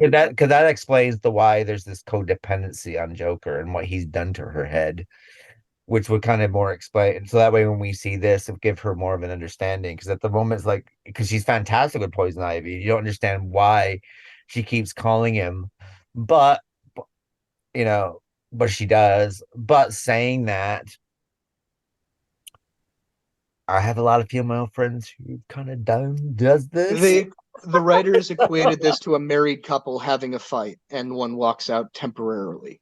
That's the way that they put it as like the wife has to blow off some steam and goes away for a weekend or something. Yeah, and even though they get their own line, they tend to keep chasing after that man who's kind of abusive. And I mean, then and working with abused women, I mean, it's sad to say, but there is this kind of cycle. Yeah, that is impossible. Until they finally do break away or get killed, one or the other. But so I thought that was quite interesting, but even I do feel like Poison Ivy is kind of falling for her, and I think, and absolutely. And when Joker comes back on the scene, and then she finds out, it's like, oh God, you've been calling him, and it kind of reminds me of like watching an episode of The L Word.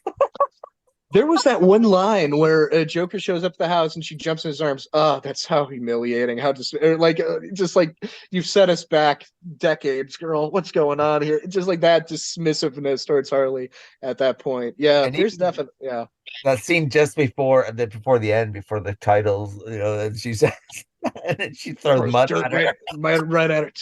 Fucking, you'll never learn at this point. Yeah, it's great.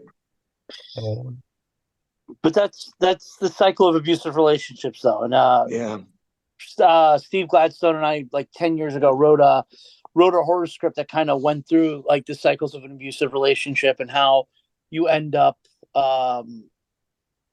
you constantly end up falling into the same kind of relationship over and over, and it seems like there's no end at times. But yeah, it's an old tale, but it works, and it works in this episode. I think it's genuinely one of the more engaging episodes from this quartet. It's funny to think that these two were never thought to be put together, and now that I see them together, I can't see them apart. And maybe it's hindsight, but they are perfect. They are perfect to go together.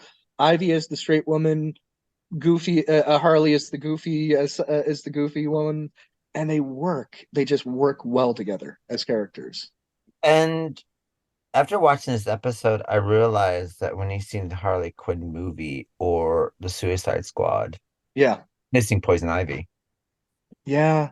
They've And wanted to and do. that made me They've wanted realize, it's like I always kind of wonder in my head, I could never figure out what these were missing, whether it's Ivy. Margot Robbie playing it or whoever's playing Harley Quinn for something reason that these are not really popping in motion picture world. I was going to say, And an now, Emma and Stone watching this, I as thought they got a Poison Ivy or Poison something like Ivy that. to Yeah, balance her out. This would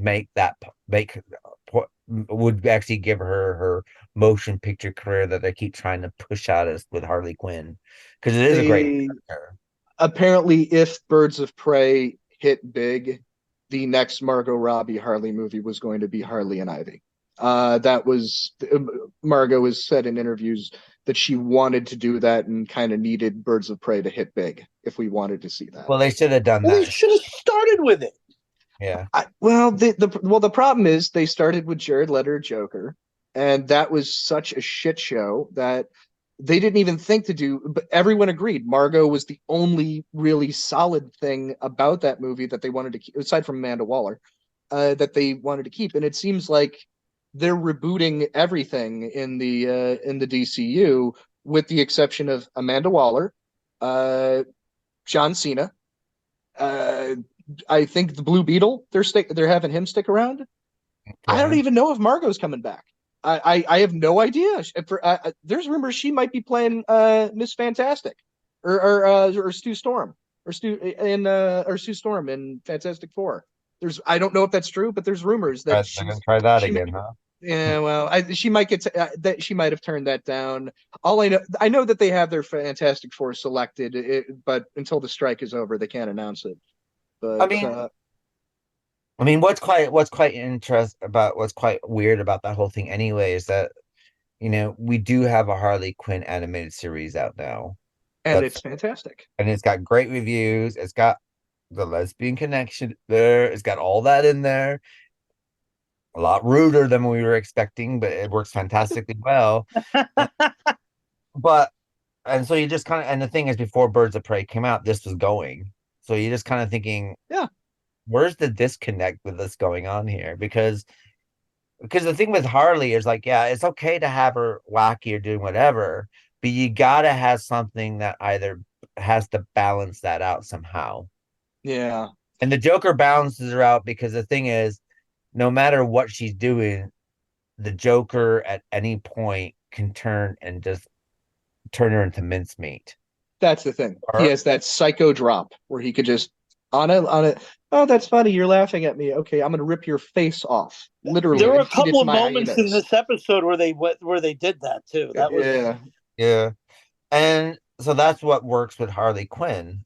But what works in this episode is that now we have Poison Ivy, and I mean, even though Poison Ivy is one of those criminals that, even though what she's doing is against the law and she is killing people or doing whatever she is to people, but there is her moral compass there, the reason why she does what she does. Yeah. So that balances in this episode, that balances Harley out, because she, even though she's a criminal or whatever like this, there is a moral compass to Harley. I mean, to Poison Absolutely. Ivy, that balances Harley out, and then gives her that family structure but Harley wants. Harley wants that family structure. That's what she's yearning for. And even every time you see her with the Joker, she's looking for that. She's yearning for that love and that He's companionship. just looking for love in all the wrong places. Yeah, That's and she's how I very feel. codependent. Very, very codependent. Because in a way, she's kind of codependent on Harley Quinn anyway in this episode to a certain degree. I Just think it's not balance. to the yeah. It's more of a balance. I think it's Hey, to. I think Ivy recognizes that we worked well together. Maybe there's a little bit of I can rescue you from yourself because you're so much you were a doctor. I'd like to think that maybe they in their times when they're sitting in their man shirts having a there's a couple of times I'm looking at the visuals and my brain went I'm like what is the showgirls, are they going to start arguing about the chips? And but the I'm what they probably talked about it. You were a therapist. You were a licensed therapist. You're a doctor. You had so much more. Why are you playing second fiddle to this abusive asshole who's treating you like crap all the time? And it definitely feels like no, I'm trying to save you, girl. That's at least the way I. And then whenever Harley steps back and falls back in the arms of the Joker, it's more like oh god.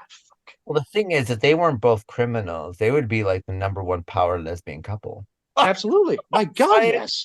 Scientist, yeah, a doctor. Woo. Absolutely. They wouldn't have to steal anything, actually. They just have to No. have careers. Dr. Pamela Isley, Dr. Harley Quinzel, they're right there. You get yeah, on the face of Gotham today. They'd be at the fundraisers with Bruce. Yeah. Yeah.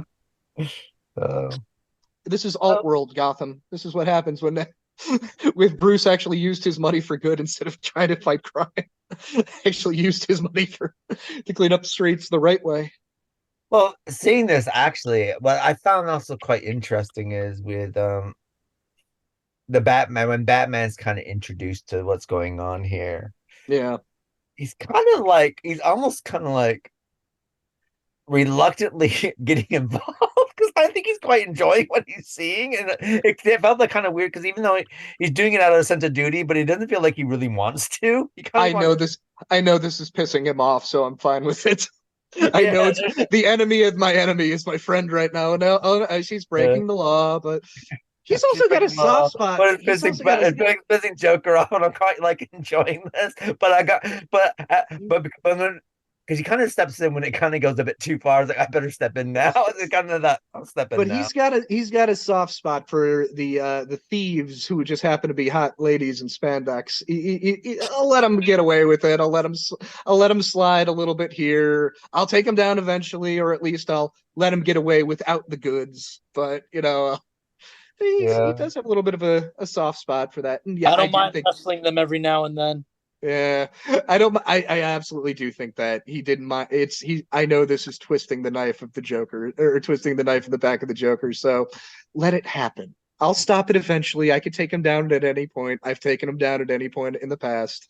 Well, Let this Poison play Ivy out. also mirrors Catwoman a lot Yeah, because it's about doing what is right for whatever cause that is. It's not about personal riches. So and because of that, I think it becomes kind of this weird power struggle because even though what Poison Ivy's doing, I mean, she's trying to save the planet, yeah. really. Oh, absolutely. It's just going the wrong way about it. She's like an eco-terrorist. If she was real, she'd be having dreads and be tying herself to a tree. I was gonna say destroying Might have been priceless where, works of art. Yeah, which might have been where the Harley Quinn movie would have gone. You just get Mm. I someone hot that is in dreads and stuff. I think if they my brain goes to Emma Stone. That I think she could have played a Harley or Poison Ivy off the top of my head. But there's plenty of other redheads out there I that think could have I played the think role. But I think she would have been fantastic, just as long as they stayed away from kitching her up. yeah, And that's the problem when we got Poison Ivy in the Batman films. It's like they didn't know what to do with her, so it all looks a bit. Uma was I love Uma in that movie because she's just completely committing. So there's some level, Yeah, regardless of the amount of camp that is in that movie. If you the level of commitment from every actor, I do appreciate. And the movie itself is trash, but the yeah. fact that everyone committed to that trash, I do. There is an earnestness to it. I mean, it's got this weird watchability to it. But what I'm Yeah, saying is that they didn't know. I mean, I also think that I think there's the superhero movie problem where yeah, basically is the first movie you have one villain and you develop that villain and then you have the super and you're developing the superhero. So you basically got these two things, and then by the time they meet together, you got this great movie. Then by the sequel, let's add two villains. So we're trying to flesh out the story of these two villains, which basically they do half-ass both of them. So you don't really get a full-fledged story. So yeah.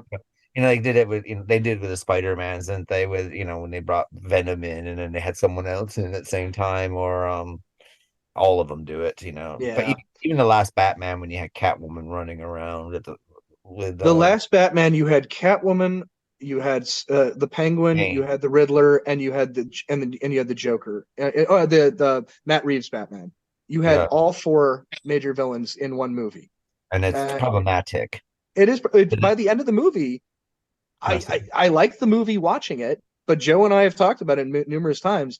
It is a on its in each rewatch, it gets less and less. Um, because it But the that's tier. not necessarily a bad. Well, here's the thing, though. I'm not saying that it's a bad thing to get overwhelmed and not see the movies over and over again, but you start realizing, God, this movie really is boring, and maybe I was just into the theatrical experience. Maybe I was the big IMAX, seeing it on the big screen, the feel of like this, the rumble under the seats. Maybe it's more the experience and the nostalgia of the first time that you're seeing it that you kind of mask yourself to the individual flaws, like in the fact the middle of the second act kind of dies. The movie should have ended when the Riddler was caught. There's certain aspects of that movie where you're like, it just kept going for another 35, 40 minutes. And it really didn't need to. It's kind of And you get that in Christopher Nolan's Dark the Knight last Rises. one, yeah, Well, the that's last one. because Catwoman's a great character, Bane's a great character, but because you got these two people in this, neither one's developed very well. And then in the last act, you find out that, oh, by the way, she's being one of the villains is being bankrolled by a third villain. The son of the original villain or the daughter of the original villain. Yeah, So and and yeah, because you get to because you, but yeah, if you only have one, like I mean, if you look at any of the original Batman, brothers, Tim Burton's Batman with Michael Keaton and Joker, and you have the Joker being storyline being fleshed out with the bats. That works out fine. Or whether you have the Green Lantern and Spider-Man, that works fine. Once you start adding a second or third villain into this who hasn't been established beforehand, it gets you tend it gets a little bit messy. And I think that's probably sometimes I think that's what Suicide Squad is. So you're kind of being introduced the first Suicide Squad, you're kind of getting introduced to all these different anti-heroes or yeah. villains are pointing together. And it's like by the end of it, it's like I hardly remember any of them. And also the way that movie was edited between the music video from the music video company or the trailer company that did it. You have all the quick cuts, you have all the music sequences, and then the introduction of the characters. You get flash cliff notes on the screen. I only remember Harley's Yeah. because in the fine print they explicitly said she and the Joker beat Robin to death. And confirming that, like the visual that you saw in Batman v Superman of the suit with the paint on it. Like, no, she helped have a hand in murdering Robin. Yeah. And so they're giving like, okay, you're giving me backstory for this world, but you're not doing it in the form of something that's digestible. It's a quick cuts, uh, funky font in like in neon lettering that if I don't see it and I don't read it quick enough, well, I'm screwed. I'm Yeah. not going to pay attention to that. And it felt like I, I've heard people talk about like with the original Star Wars, they dropped you into this world. The war was already going on. It was just an individual story told in the middle of a bigger thing. And you didn't need to know the beginning. You didn't need to know what happens after. It just needed to know the individual story, and you're just dropped right in the middle of it. It feels like Suicide Squad and Batman v Superman we got dropped into this grand scheme in Zack Snyder's head that outside of his most hardcore ardent supporters, no one would ever fucking have any understanding of whatsoever. And I have don't have any understanding of any, even with the extended cut. I still get lost. I watching the extended cut. I fully admit Batman v Superman the extended cut is a better movie because he's such a shit editor for his theatrical versions that he cuts out anything that might make his movies make a lick of sense. Just because it's a cool visual, it looks good. We could do this. Director, actually. And such a shit storyteller, actually. He makes good music videos. He makes good 5-minute music videos. The beginning of Sucker Punch is great, and then it goes downhill from there. But the question, can you watch a music video and have a straight story in a music video? No. I think I will go as far as to say yes with the opening of Sucker Punch. I will say his music video of Sweet Dreams, you get the entire movie of the movie to the point that by the time the movie starts, I'm like, oh, so she's just getting lobotomized. Why the fuck do I need to see this? This is her life flashing before her eyes. Spoiler for a near 20-year-old piece of shit movie. Sorry. But yeah. Sorry. So going back to Batman, the big issue with the Batman, and yet it should end when the Riddler gets caught. It absolutely should. But it's kind of a symptom of the problem in all these movies in general now, which is they can't just be a self-contained movie anymore. And we saw the other night, we watched, God damn it, what the fucking sequel that we watched the other night. Which one? We've watched a lot. Escape Room 2. Oh, yeah, we saw Escape Room 2. Can we just have a self-contained movie anymore? Does everything at the end have to set up for a potential sequel that might never come? Can we ever have a story fucking wrap up? I agree with you. In the case of that one, it's an exception. The movie was tracking so well that they tacked it on and greenlit it before the movie came out because it was tracking insanely well from the trailer. And it was a gamble that kind of paid off because the first one did do well. I still think... but it doesn't pay off for the second one. We never got a third one. I don't think we ever will. No, we never did. The sequel baiting in the second one was stupid. That's what I'm talking about. Can we ever have a story just wrap up? Or is every movie ever coming, any movie that ever comes out going forward, always going to leave strands open just in case we might get a fucking sequel? And it's ridiculous. Just tell self-contained stories. Everyone is trying to I kind of agree because let's take one of the biggest film series anyway, and even though they are sequels or whatever like that, but let's take Harry Potter, for instance. They all end. Yeah. Come to conclusions, but they're able to still continue forward without you feeling like, like Back to the Future Part 2. Yeah. But even the Back to the Future movies, they knew the I think you come to a conclusion. And the thing is, you can keep a thread open somewhere if you needed to pull that to bring you there, but you don't need to keep it totally open. You know what I mean? It's just like, close down, come to a conclusion of everything, maybe leave a slight thing that doesn't really mean anything. Yeah. But that thing that really doesn't mean anything that you didn't close can mean something as you develop it for the second one. For every movie that does it right, whether it be like, you leave it open-ended, not open-ended, but you leave some threads here, like, oh, okay. Like, I'd love to see a movie continuing in the Carl Urban Dread universe. I'd love to see a movie continue, because it was a self-contained movie, but you set up a world that I'd want to continue in. There's certain things that I'm like, you set up a world. The characters still exist. Yes, the characters still exist, and you don't alter who they are, or at least show the growth that they gotten from the original movie. Well, look at the Alien franchise. That's like that. Yeah. Each Alien movie ends. Okay. Yes. I mean, maybe some of them are better than others, but they didn't end with the process of we're going to make another one. No, they didn't. The first one ended with the way she gets away. The second one ends with that. Third one ends with literally for fucking sacrificing herself. It's kind of, you can't continue on. She said she wouldn't come back unless they killed her off. Every Friday almost every Friday the 13th movie, which for years, for decades, have been the standard bearer of being the most awful thing in the world. Even they do it right. Yeah, end that story.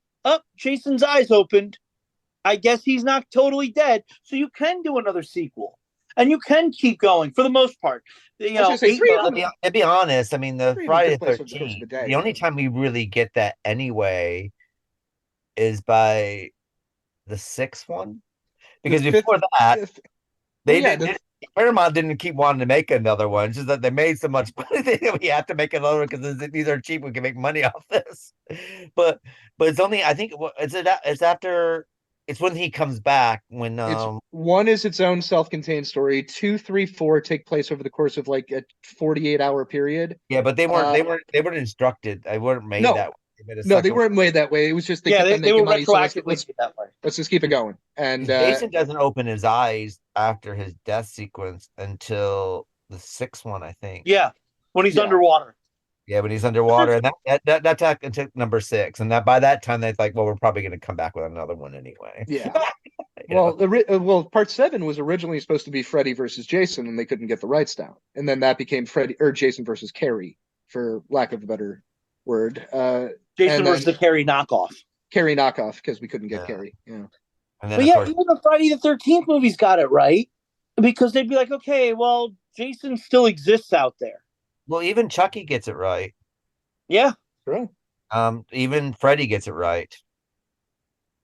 Well, Chucky, I mean, Chucky has demon. Okay, we might have defeated him for now, but Freddy still exists. Chucky and Child's Play had the luxury of having Don Mancini at the helm throughout the entire course of the run. So, I mean, that does help it. And the only time that Chucky loses it a little bit is in the third one. The third one's a bit of a mess. It always has been. Always has been. Yes, absolutely. And when Don Mancini got his hands back on it for Bride of Chucky and beyond, they were all good. Everything is good.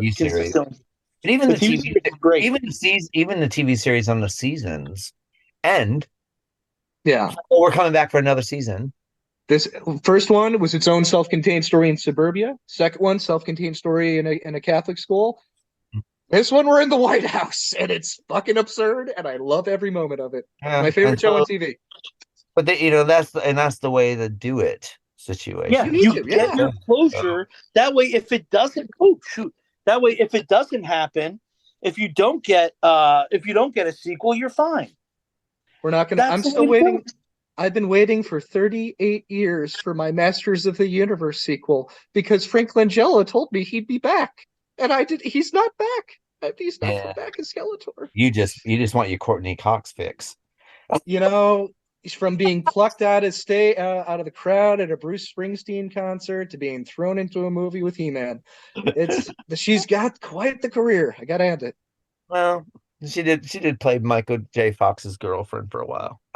Oh yeah, I forgot that. How do you literally miss the two biggest things she's ever done when you're discussing her career? Scream and Friends. Because those happened after. I'm talking at the beginning of her career when she was found. She was plucked out of the. She's doing a dance on stage. Dancing in the Dark. Bruce Springsteen. Dancing in the Dark. Was her first job. And then her first movie role was Masters of the Universe. And the first TV was Family Ties, wasn't it? But then she was a guest on. Yeah, I want to say she was on Family Ties. But then what's her name took over for who's Michael Justine Bateman. Yeah. I think she dated Michael J. Fox for a little while. Not in real life, but on the show. Yeah, on the show. Yeah, kind of that. And then her character leaves, and then another character comes in, and that's who Michael J. Fox marries in real life. Yeah. That was a common thing I found on about TV shows in that area. Eventually, they just cast their soon-to-be wives, and all right, you're going to be on the show with me because you can't trust me on set by myself.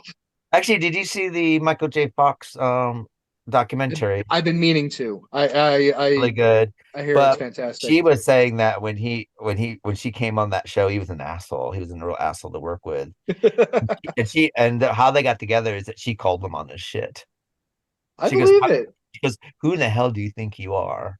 He was the big number one star. You made some fucking movies. Who gives a shit? You're working here now. Act like a fucking actor and work with us. Because I'm not taking your shit. And after that, they got together. So I'm like, hey. So sometimes you need somebody to call you out on your shit. And that's she called them out on the shit. She said, she goes, the next thing I know is like, I'm become a regular. I love it. But yeah, it's excellent. Excellent. It's highly I'll check recommended. it. I'll definitely check it out. I watched that. I actually watched that 6 months ago. Actually, what I watched last week was the documentary on Dick Miller. Oh, yeah. I haven't seen that yet. I do want to see that. That guy, Dick Miller. That guy, Dick Miller. Brilliant. It's on over here. It's on the Arrow channel on Prime Video, so it's available there. But it's brilliant. Highly recommend it. So, Check it out.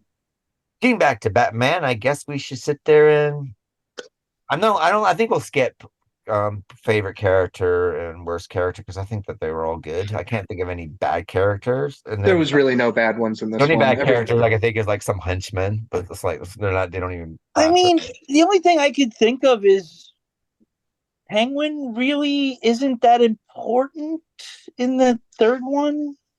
I mean, he's the villain of it, but it just Hell, it seems Batman like it isn't could've been as anybody. important in the fourth one. Huh? Yeah. Batman takes a backseat in his own show in the fourth Yeah, one. we were saying that when we were watching it. We're like, there's very little Batman in this Batman episode. Let's let Ivy and Harley shine. It's fine. We don't need Batman mucking up the works. Whenever I see Batman take a back seat, it kind of reminds me of like, oh, it's like, and I know it's animation and it's like whatever. It's like, oh, I guess he's gone on holiday. I was gonna say, yeah. He doesn't think it's like you'll be Kevin's got a throat cold that week. All in the like Good Times or whatever, or the Cosby Show, and then Bill Cosby wouldn't be in it for like an episode because obviously he's gone on holiday. So everyone else has to carry it on for a little while. And he comes back. It kind of reminds me of that every once in a while. Like I have to do my one, do my one scene and then I get some time off. that one full season of Married with Children where Peggy was in Wanker County because Katie Seagal was pregnant. Yeah. Well, to be fair, I completely get that. And she had a tragedy in her life. They incorporated her real life pregnancy into the show. I remember when I was a kid, my dad used to work at the same building that housed Fox Studio Chicago. And so we went to his office one day and there was a big stand-up in the lobby, married with even more children. And it was Al being surrounded by 3 kids and they're all like climbing over him. And so the premise was she was going to have a baby and possibly even triplets. And so they were going to go full out. But in real life, Katie Seagal had a miscarriage. And so they did an about face halfway through the season. And Al had this spin-off episode where he was a detective and he was doing like a murder mystery with a Tracy Lords.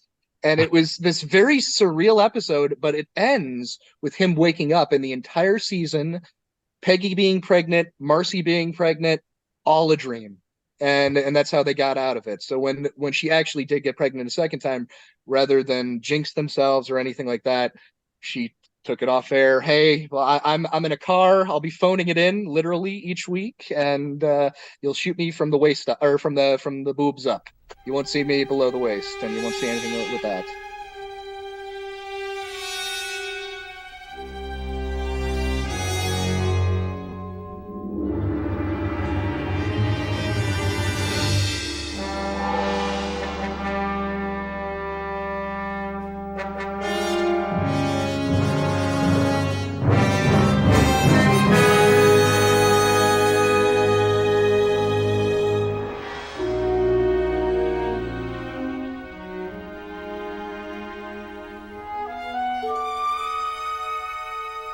But I guess what we should sit there and say, who's our favorite? What our favorite episode is, and our least favorite episode.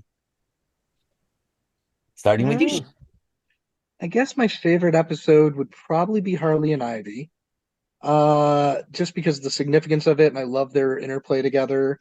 And probably my least favorite, and it isn't for no fault of its own, it's just the weakest of the 4, would be the mechanic. I think that the story itself, Batman having a mechanic and the goofiness of it all, it definitely felt like the weaker of the 4 stories. And what about yourself, Joe? Probably Zatana is probably my favorite. I like the interplay between the 2 characters. I like the as someone who I lost both my parents relatively young. I was in my 20s. If I met somebody today who knew my parents, I'd probably want to sit down and talk to them. I'd probably want to hear some stuff about them in their youth. So I do kind of in that regard kind of connect with the story. Least favorite, also the mechanic. Not that the story itself was weak; it was the weakest of this four. We had a strong couple of episodes here. But yeah, just same as what Sean said. Just kind of the overall goofiness of it. I was not a big fan of. I think my favorite is gonna be Harley and Ivy. But I'm having difficult. I mean, I guess the mechanics might be the weakest, though. I did like the human interest story caught in the middle, but what was framed in the middle of it. Well, the Batmobile and stuff like that. So I can't. I think it's if the character ends a up very coming strong back, blend. if the character ends up coming back, then in hindsight it'll be great. But is he going to? I don't know.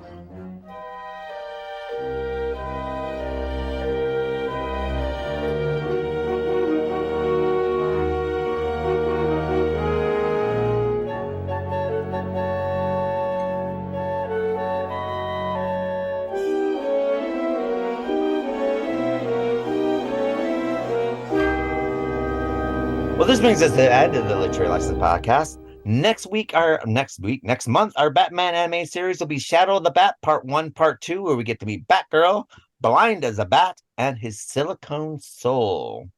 And of course, next week we'll be continuing our Dark Families with the film Kundalanak from 2018 and The Hole from 2009. Our anthology season will be continuing with Trick or Treat from 2007 and Tales of Halloween from 2015. Doctor Who continues with The Space Museum and the Chase, which aired from the 24th of April to the 26th of June, 1965. And our book to screen for November will be Once Upon a Time, Mrs. Frisby and the Rats of Nymph, and the film The Secret of Nymph from 1982. So it's good night from myself. Good night, Sean. Good night, everybody. Good night, Joe. Good night, everyone. And see you next week for Two Shows for Dark Night.